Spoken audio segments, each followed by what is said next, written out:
¿Qué tal? ¿Cómo están? Muy buenas tardes. Bienvenidos otro día más a Localia Vigo a Debate. Y hoy traemos un tema del que ustedes, nosotros, las autoridades, bueno, pues todo el mundo, la verdad, no para de hablar y tampoco falta razón. Hay muchísima preocupación entre toda la sociedad por el problema que se está generando en torno a un posible contagio de ébola después de que una sanitaria, una enfermera del Hospital Carlos III de Madrid, en donde estuvo también el misionero español que infectó y enfermó de ébola en África, bueno, pues después de que esta mujer tuviese que ingresar, se ha generado también como una especie de preocupación sobre las medidas de seguridad y los protocolos de seguridad que se están adoptando desde las administraciones en materia sanitaria para decidir, debatir, analizar, estudiar, ver si son o no suficientes para evitar que este virus pueda extenderse por la población, que podamos estar hablando de un nuevo brote, o en este caso el primer brote de ébola en España, un nuevo brote a nivel mundial. Bueno, todo esto ha generado una serie de polémicas, debates, discusiones, distintas posturas y una serie de titulares, sobre todo de prensa e imágenes también en los medios de comunicación, que nos han llevado a hacernos esta pregunta. ¿Son adecuadas las medidas que se están adoptando? Bueno, por un lado, desde la Consellería de Sanidad en la Xunta de Galicia preparaban aquí en el Hospital del Meixueiro una habitación para poder atender, para poder recibir a todas las personas que pudieran estar afectadas. Las estamos viendo ahora en pantalla, esas imágenes de esa habitación que se habría adaptado para acoger a cualquier caso de no solamente enfermos por ébola, sino enfermedades muy contagiosas y que pudieran llegar a resultar pandémicas e infecciosas. Bueno, pues unas instalaciones que en principio desde diversos colectivos sanitarios se ha dicho en varias ocasiones que son insuficientes, que además el personal sanitario no está lo suficientemente preparado para atender un caso en ese sentido, en caso de que llegase aquí a Vigo, al Hospital del Meixueiro, pues un enfermo, por ejemplo, por ébola, que los sanitarios no estarían lo suficientemente preparados. Bueno, se ha también debatido mucho en torno a los trajes de prevención para que el personal sanitario pueda acercarse a estas personas y pueda desde luego darles todos los cuidados que necesiten. ¿Son esos trajes los más adecuados? No lo son. Se ha enseñado, se ha dado la formación suficiente a los trabajadores para saber si pueden o no ponérselo con todas las medidas de seguridad. Bueno, la pasada semana el propio Sergas presentaba estos trajes aquí en Vigo. Con la intención de mandar un mensaje de tranquilidad y de acallar las críticas, el jefe de Medicina Preventiva y responsable del operativo especial ante un hipotético caso de ébola en Galicia ha comparecido ante los medios de comunicación con los trajes de protección individualizada y homologados por la OMS para tratar este tipo de enfermedades contagiosas. Estos son equipos muy sofisticados, donde realmente los fabricantes son muy conocidos, pero pocos a nivel mundial, y por lo tanto el mercado en este momento está desabastecido, pero está desabastecido para nosotros y para cualquier lugar del mundo. Disponemos de aproximadamente unos 300 equipos que calculamos que son más que suficientes, teniendo en cuenta que la previsión que tenemos es de no ingresar pacientes o, en todo caso, visto la experiencia que existe en otros hospitales de nuestro entorno, ingresar un paciente. Estaríamos hablando unos 8 trajes por persona, 3 personas, unos 25 trajes día, con lo cual 300 trajes, pues en principio 12 días serían suficientes. Además, se han pedido otros 200 que esperan sean servidos en el plazo máximo de un mes. Víctor del Campo también ha querido salir al paso de las críticas en cuanto a lo que los sindicatos han calificado de formación deficiente y escasa. Independientemente de los equipos de los que se disponga, está claro que es necesaria también la formación en su uso, ¿no? La formación e información. Llevamos haciendo formación a distintos profesionales, tanto del hospital como de atención primaria, desde el mes de agosto, y se ha hecho formación en aula aproximadamente a unos 500 profesionales. Aparte de esta formación en aula, se está haciendo formación práctica individualizada, en el que se supervisa personalmente cómo cada trabajador se coloca y se retira los equipos de protección, y muchos de ellos tienen formación propia, es decir, son profesionales sanitarios que a lo largo de su vida y a lo largo de su ejercicio profesional han utilizado equipos de protección individual muchas veces frente a muchas enfermedades. Yo, si en este momento se presentase un caso en Meixoeiro, tendrían suficiente preparación, aparte de la supervisión que haríamos de forma continua. Y ha negado también que este vídeo, en el que se ve cómo se filtra líquido a través del traje, se corresponda con uno de los que se utilizarían llegado el caso. No, yo creo que es un traje de los que comentaba la compañera, que se utilizan solo para poner y quitar, pero que no forma parte de los trajes que se disponen en el centro. Ha recordado también la existencia de una habitación aislada en el Meixoeiro para tratar al posible paciente, pero en todo caso ha insistido en que el riesgo a día de hoy es muy bajo y en ese sentido ha querido mandar un mensaje de tranquilidad. Estamos preparados, asegura. Bueno, pues como ven, pese a los mensajes de tranquilidad, pese a esa presentación de los trajes, lo cierto es que el mensaje no ha calado, sobre todo en el personal sanitario, que insisten, no hay formación suficiente y tampoco se están adoptando las medidas y los protocolos suficientes y necesarios para prevenir que ellos puedan desarrollar su labor, su trabajo, con todas las garantías sanitarias y de seguridad. El hospital no está preparado, diga lo que diga la Consellería de Sanidades, según los profesionales que han unido sus voces al grito de Ana Mato dimisión y todos somos Teresa.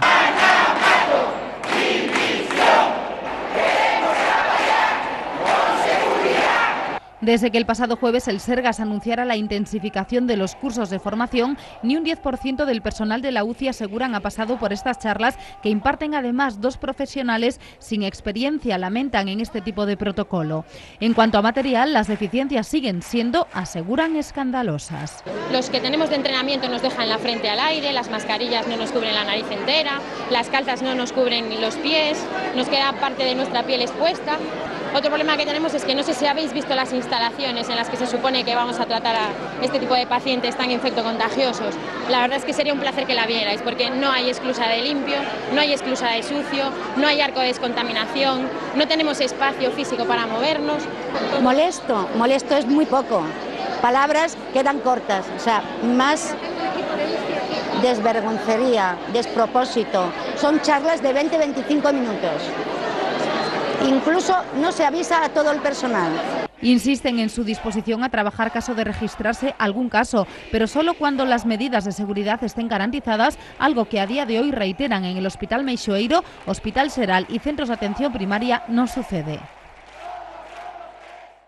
Sin embargo, insisten desde la Administración, se están adoptando todas las medidas necesarias para que los profesionales puedan desarrollar su trabajo de manera segura.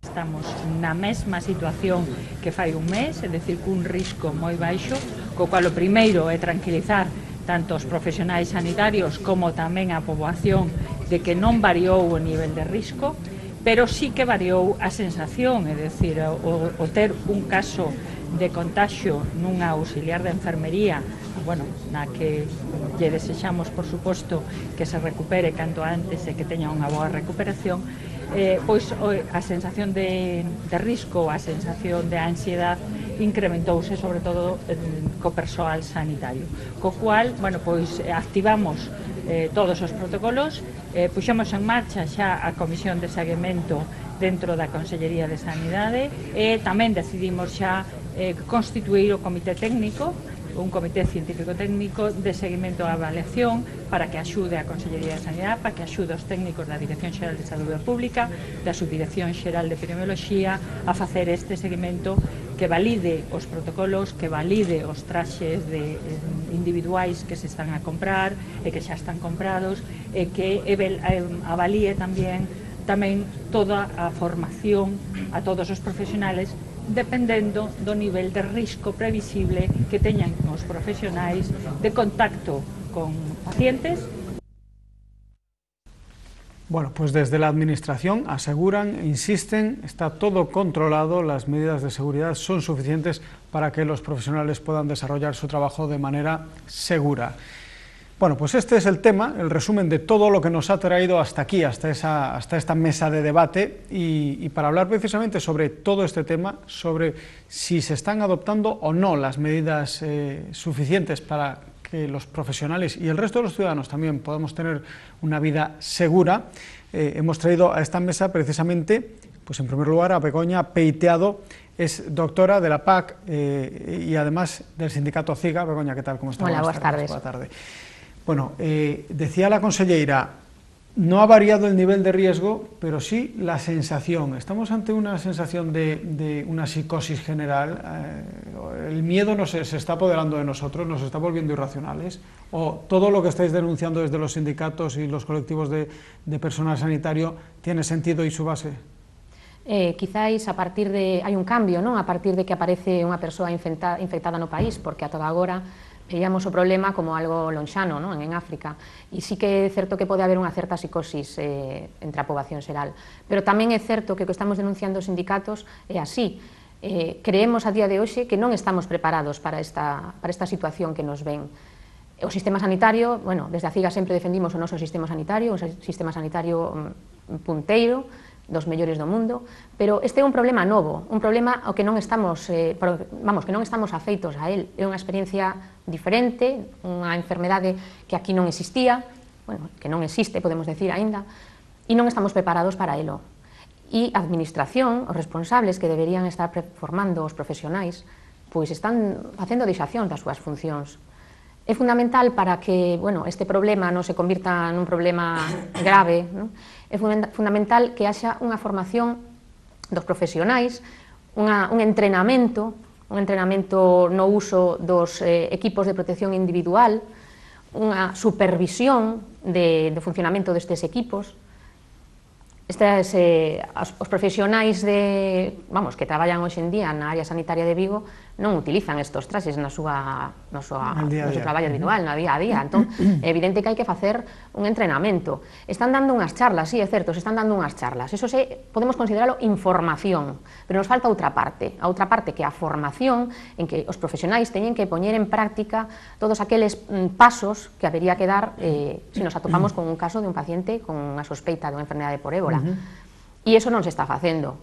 Que saibamos, os profesionais da UCI do Meixoeiro, claro, temos que decir que na UCI do Meixoeiro están preparadas as habitacións, a habitación onde se vai atender a primeira sospeita que aparezca en calquera punto do país, de Galicia. E, bueno, si hai que dotar aos profesionais das capacidades, das habilidades en todas partes, pois especialmente aquí. Non pode ser que un profesional que vai atender a un paciente que xa está confirmado como que ten ébola se presente na habitación con un traxe que deixa partes da súa cara descubertas. Iso é totalmente inadmisible. E iso é o que temos a día de hoxe. Parece ser que só se formaron... Hai 4 persoas, 4 profesionais da UCI que recibiron unha formación práctica en que se puxeron e se quitaron o traxe. 4 persoas.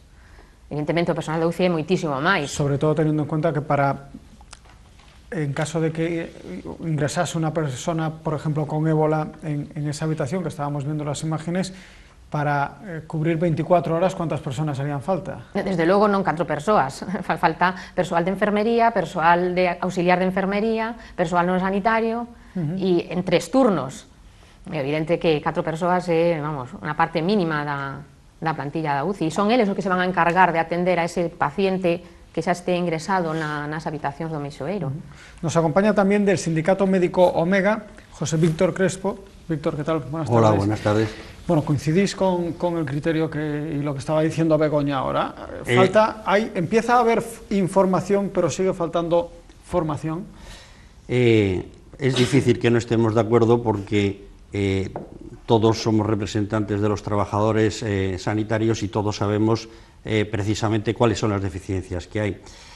Repetir lo mismo que acaba de decir mi compañera es ridículo, pero yo sí quisiera hacer un hincapié de que esta situación en la cual nos estamos viendo ahora, con esa sensación de inseguridad ciudadana y demás, la han creado los políticos. Desgraciadamente, todo lo que tenemos en estos momentos es resultado de una gestión política nefasta en la cual se ha utilizado el traslado de los enfermos de África a España simplemente para efectuarse unas fotografías y poder decir que efectivamente nuestra sanidad está a nivel mundial, cuando lo que estamos viendo es que precisamente se nos están viendo todas nuestras deficiencias.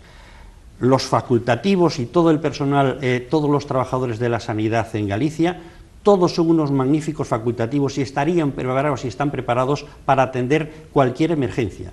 Quienes no están preparados son los gestores y son los políticos, porque son ellos los que tenían que haberse dado cuenta de que nuestra sanidad no está en las condiciones para poder atender una enfermedad que es desconocida. No es solamente que nos sea desconocida a nosotros aquí, como acaba de decir mi compañera, aquí en Europa, es que incluso en África lo que conocemos de la enfermedad se podría poner en unas cuantas hojas y lo que desconocemos de esa enfermedad se podría escribir verdaderos libros. Y mientras no tengamos un conocimiento de la enfermedad adecuado para así poder establecer los protocolos, esos que hablan tanta gente y todo el mundo habla de que si los protocolos se cumplen o no se cumplen, para poder poner un protocolo adecuado hay que conocer primero los mecanismos que tiene la enfermedad y todavía estamos en pañales en eso. Por lo tanto, me ha parecido un verdadero despropósito traer a los enfermos para aquí, que además no se les estaba ofreciendo ninguna garantía de mejora. Se debió y se debe de cortar el ébola en África, no esperar a que nos llegue aquí y que nos asustemos todos, y desde luego los protocolos entiendo que los deben de imponer no solamente la OMS, sino también los que están allí en el lugar, que en este caso son los Médicos Sin Fronteras, que han establecido un propio protocolo para utilizar en el propio país que les da una garantía de una mínima infección. Nosotros ni siquiera utilizamos el protocolo que ellos han marcado y que tan buen resultado les da. Ese que vemos en toda la televisión, cuando vemos como una sulfatadora dar aquí, eso tan sencillo, aquí ni siquiera se ha tenido en cuenta, porque ni en las habitaciones Meixoeiro, ni las del Carlos III, que podríamos hablar que el Carlos III estaba desmontado antes de que trajesen al primer enfermo de ébola, se ha intentado y se ha realizado algo tan fundamental como que es que el profesional que esté dentro en contacto con el enfermo, a la salida tiene que ser desinfectado antes de que haga el más mínimo gesto para quitarse guantes, traje o lo que sea. Y además, una persona que debería de estar vigilando, incluso como se hace en Estados Unidos y más, filmado, registrado por vídeo para determinar si se comete algún error, no esperar a la buena voluntad y a la aventura de si no se comete ningún error que le puede costar la vida a la persona que está ahí. También nos acompaña en esta mesa, en representación de los enfermeras, enfermeros y trabajadores sanitarios, Carmen García Rivas, del sindicato SATSE. Carmen, ¿qué tal? Buenas tardes. Hola, buenas tardes. Bueno, coincidís también en esta falta de prevención por parte de la Administración. Sí, en global sí coincidimos, pues porque independientemente de que por parte de nuestro sindicato estábamos a la espera de que se realizara una investigación en profundidad, porque una cosa es poder improvisar y otra cosa es que los mismos protocolos o procedimientos, que no dejan de ser unas herramientas de ayuda en un trabajo pues ciertamente más seguro, pues haya podido fallar. Esa investigación aún se la están evaluando y no tenemos los resultados, pero nosotros mismos como sanitarios estamos viendo que efectivamente han fallado determinados eslabones en lo que es la información, la planificación, la preparación de los profesionales, el propio material y desde luego la traslación de esta información tanto a los profesionales como a los ciudadanos, porque efectivamente que estamos inmersos en una vorágine de información, contrainformación e incluso de falsedades, ¿no?, que llegan por otros sitios. Y debemos mantener un poquito la objetividad y la realidad. En este momento, yo me imagino que también por parte de todas las organizaciones, en el momento que el Gobierno de España decidió traer a estos dos misioneros de su actividad de cooperación internacional, nosotros hemos elevado esta pregunta a las altas instancias sanitarias diciendo si, dónde, cómo y de qué manera estaban adecuadas nuestras instalaciones para recibir a este tipo de pacientes. No por ellos, sino por lo que contraían, ¿verdad? O sea, que coincides con Víctor en que fue una cuestión política, para sacarse la fotografía y para calmar un poquito a todas aquellas personas, especialmente a los familiares de este misionero que pedían que se trajera... No, yo no voy a decir si tenían que repatriarlo o no, porque hay un estatuto de los cooperantes que hay que respetar, hay una ley, un Real Decreto, que es del año 2006, ya no es de este gobierno, es del gobierno anterior, en donde efectivamente le dan una serie de garantías. El Real Decreto 519, el 2006, del 28 de abril, por el que se establece el Estatuto del Cooperante, en donde tiene una serie de reconocimientos y de precauciones y de derechos, ¿vale?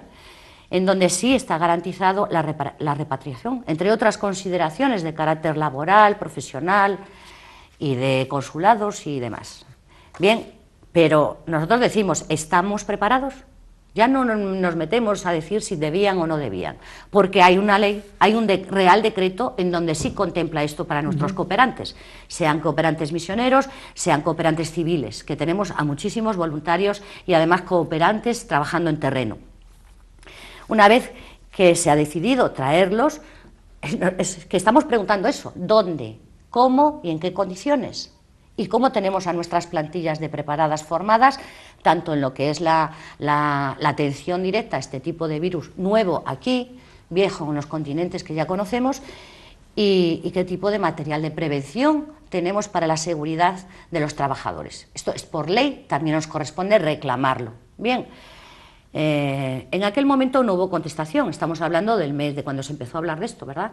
En julio o agosto. Y las circunstancias de la evidencia y de lo transcurrido pues nos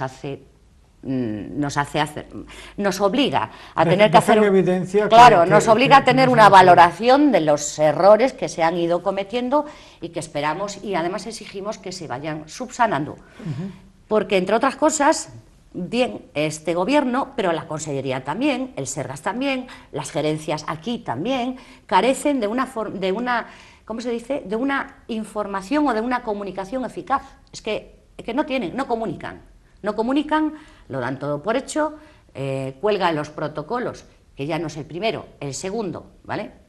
Pedimos a las altas instancias sanitarias el protocolo, si es que tenemos que funcionar con un protocolo, con un procedimiento, con varios procedimientos, pero uno, no dos, ni tres, que nos vayan incrementando posibles dificultades de entendimiento, de confrontación o incluso de lectura, ¿vale?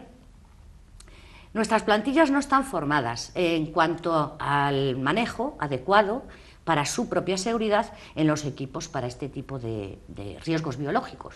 Sí que funcionamos, trabajamos con cierta experiencia en otro tipo de enfermedades infectocontagiosas, para nosotros y para todos los demás, salvo aquellos profesionales de las distintas ONGs que han trabajado en terreno, pues los demás nos suena este virus pues de las desgracias y de la cantidad de muertes que se están produciendo en los países de origen, pero aquí es la primera vez que vamos a trabajar con ello. Y el adquirir las habilidades, las destrezas y la capacidad necesaria para el manejo de ello, no te quiero decir lo que les lleva de tiempo, de entrenamiento a los cuerpos de élite del ejército, porque han entrenado 1000 veces poniéndose y quitándose los trajes, ¿vale? 1000 veces. Nuestra formación y la formación de nuestras compañeras en los servicios, pues salen dos enfermeras o 2 auxiliares por turno, de la UCI, en este caso estoy hablando del servicio que acogería a estos pacientes con la enfermedad de ébola, o el virus de ébola, y están saliendo pues a 2 por turno, con lo cual hasta que lleguen a formarse a los 40 que hay, bueno, nos va a llevar un poco de tiempo. Pero, en fin, tanto a los agentes sociales, en este caso a los sindicatos, que estamos aquí presentes, como a las propias enfermeras y auxiliares y resto de personal, pues nos han mantenido engañados, diciendo que efectivamente todo estaba controlado. Pues no, a la vista de los hechos no estaba todo posiblemente controlado. Es que sí que se ha dado ese mensaje. Y antes de continuar y de abrir además ya esta mesa de debate para que podáis interactuar entre vosotros y hablar entre vosotros, sí que quiero remarcar que habíamos invitado para participar en este debate, invitamos a la Administración, estuvimos hablando con la Consellería de Sanidad y con el Sergas, también con representantes políticos del Partido Popular, con el portavoz de Sanidad del Partido Popular en el Parlamento de Galicia, para invitarlo a esta mesa, con la representante del Partido Popular en el Concello de Vigo, la representante de Sanidad del Partido Popular en el Concello de Vigo, alguien que viniese a exponer un poco cuál es la postura y cuáles son pues las explicaciones que se puedan dar desde la Administración. Sin embargo, bueno, han declinado esa invitación. Quiero que quede claro para que cuando estamos hablando y estoy preguntando ¿está de acuerdo? Y pues todos parece que tienen, por lo menos en lo básico y en los grandes trazos, rasgos comunes, es sencillamente porque desde esta Administración, desde la Consejería de Sanidad, desde el Sergas y desde el Partido Popular han declinado sentarse en esta mesa. Y ahora ya sí, abrimos la mesa y, si os parece, bueno, se han planteado varios temas, un poquito por encima en estas pequeñas introducciones, o no tan pequeñas introducciones también en algunos casos, pero yo creo que de lo primero que podemos hablar es de eso que habéis tocado todos y que es el origen del problema aquí en España. Ya no nos vamos a ir hasta África para ver si se puede erradicar o no el ébola o cuáles son las medidas, porque es algo que desde luego nos superaría en esta mesa, pero sí esa cuestión que tocábamos hace un momento de ¿por qué se decide traer a una persona que tiene una enfermedad que aquí en España todavía no hemos conocido nunca, sin saber cómo lo vamos a tratar y cómo vamos a evitar que ese virus se extienda en el resto de la población? Y esto de aquí, que es algo que ya más o menos habéis dicho todos, yo os planteo una pregunta. Esto ha derivado en una situación que ha hecho que una persona, Teresa Romero y su marido, estén en estos momentos, y muchas otras personas estén en estos momentos bajo vigilancia. Obviamente Teresa Romero es de la que estamos más pendientes para conocer su evolución y su estado, pero esto ha hecho que ya de entrada por lo menos 15 personas estén ingresadas en el Carlos III bajo vigilancia para observar su evolución.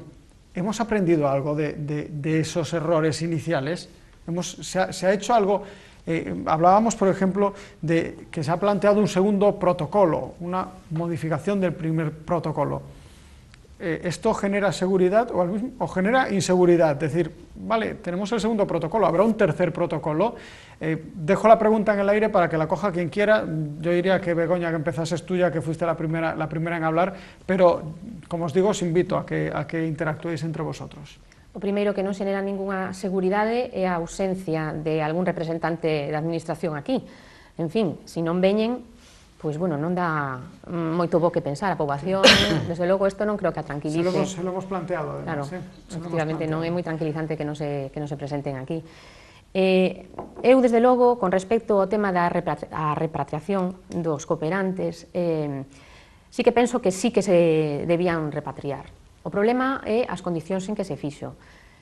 Eu coñezo persoas que están traballando en África, que van, bueno, por temporadas, e claro, como lle podemos decir a esa xente que está facendo esa labor altruista ali, que si teñen a mala sorte de que se contaxian de virus de ébola ou de calquera outra enfermidade, que non nos vamos a traer aquí para darlle o que podemos ofrecerlle aquí, que é unha sanidade pública, unha sanidade de primeiro nivel, en donde teñen, bueno, polo menos unhas certas garantías de poderse curar, cousa que ali é absolutamente imposible, porque a situación en África está completamente desbordada. E, ademais, o problema máis importante desto, ti decías, non vamos a ir a África porque eso se nos escapa, non? Sí. Pero sí, hai que ir a África, porque ali é onde está o problema e aí é onde se pode parar. As previsións sobre a evolución desta enfermedade non son nada optimistas. Se pensa que a principios de ano pode haber 150.000 infectados. E según aumente o número de infectados en África, aumentan as posibilidades de que ocurra un caso aquí, no Occidente, como decimos. Non? Entón, a única maneira de frenalo, aínda que só sexa por un tema egoísta do primeiro mundo, non hai máis remedio que poñer medios para ir ali e intentar frenar esta extensión. El centro del Mixoeiro se estableció como centro de referencia en Galicia porque tenemos aquí el puerto de Vigo, por donde se veía que podía entrar en algún momento algún agente infeccioso. As fronteiras non son muros, as fronteiras se pasan, a xente viaxa, según va aumentando o número de casos, é totalmente imposible pensar que non se vai a estender aos países limítrofes, e de aí, pues, bueno, hasta aquí. Entón, simplemente por un tema de egoísmo puro, de que non se nos veña o problema en riba, que temos que poñer os medios para que a xente siga indo a África, siga cooperando. E máis, a administración debería facilitar que persoas que voluntariamente queren ir ali, pues teñan as facilidades para ir. Que no se lo que yo quería decir, Begoña, cuando decía que no nos íbamos a ir hasta África, es que no vamos a poner aquí encima de la mesa las soluciones que puedan resolver el problema allí. Quise aprovechar ese comentario para decir esa parte. Está claro, y creo que estamos todos de acuerdo en que, desde luego, donde hay que solucionar el tema es en la raíz, desde luego. Yo debo poner un punto de discrepancia, porque no es una discrepancia total con lo que están diciendo mis compañeras, sino simplemente empezar a recordar cómo se inició todo este procedimiento. Porque, efectivamente, yo soy de los que digo de que y además ahí están Enfermeros sin Fronteras, Médicos sin Fronteras, de los cuales, bueno, pues muchas veces hemos cooperado con ellos y realmente entendemos que debe de dársele una garantía de asistencia o de atención. Pero es que no estamos enfrentados con un caso baladí o una enfermedad muy grave que tiene unas posibilidades de curación. Sabíamos desde un principio lo que podía ser el ébola, y lo que desconocemos del ébola, que lo he dicho ya con anterioridad y que conviene que se mantenga encima del tapete. Pero el problema que tenemos aquí es que nos propusimos traer a estos cooperantes, primero en unas condiciones físicas de los propios cooperantes que no le añadíamos ni un ápice de mejoría, todo lo contrario, se daba la sensación de que solamente el traslado con los que se iba a hacer en las condiciones que estaba iba a ser fatal. Segundo, el hospital que era de referencia, el Carlos III, estaba siendo desmontado porque entendían que el que le iba a sustituir era el Gómez Ulla. El Gómez Ulla había quedado para ser inaugurado a mediados del mes de julio. Y curiosamente no esperaron a eso, que todavía está por inaugurarse, estará para la próxima primavera, con lo cual tuvieron que reconducir lo que se estaba deshaciendo de Carlos III para poder traer estas dos personas en unas circunstancias verdaderamente horrorosas. Todos los profesionales a quienes se les pidió opinión sobre este traslado, opinaron que ese traslado hecho en esas condiciones que podía ser nefasto, y a las pruebas están. Ese es el motivo, en parte, por lo cual los políticos en este momento se están intentando escapar por todos los lados para no enfrentarse a precisamente esa primera decisión que fue errónea. Porque aquí había muchos que proponíamos, y se proponía, que era que todo lo que se gastase, y que sería poco porque habría que gastar mucho, para hacer la asistencia a esa gente en el lugar de origen y prestarle absolutamente todo lo que pudiéramos prestarle. Y si era una cuestión de desplazar familias o de lo que fuera, lo que fuera. Pero es que si uno, y nosotros somos profesionales médicos, nos leemos lo que es la primera regla de la epidemiología, en un caso como este, en una enfermedad que sabemos que no tiene control ninguno, absolutamente ninguno. De hecho, lo estamos tratando con fármacos experimentales. ¿Qué le ofertábamos? Nada, ¿verdad? Claro. Bien, pues entonces sabemos que la primera cuestión que hay que hacer es no exportar la enfermedad. Y eso, Víctor, nos vas a permitir un segundo porque nos están avisando que nos hemos extendido un poquito en esta primera parte. Vamos a hacer un alto y enseguida volvemos.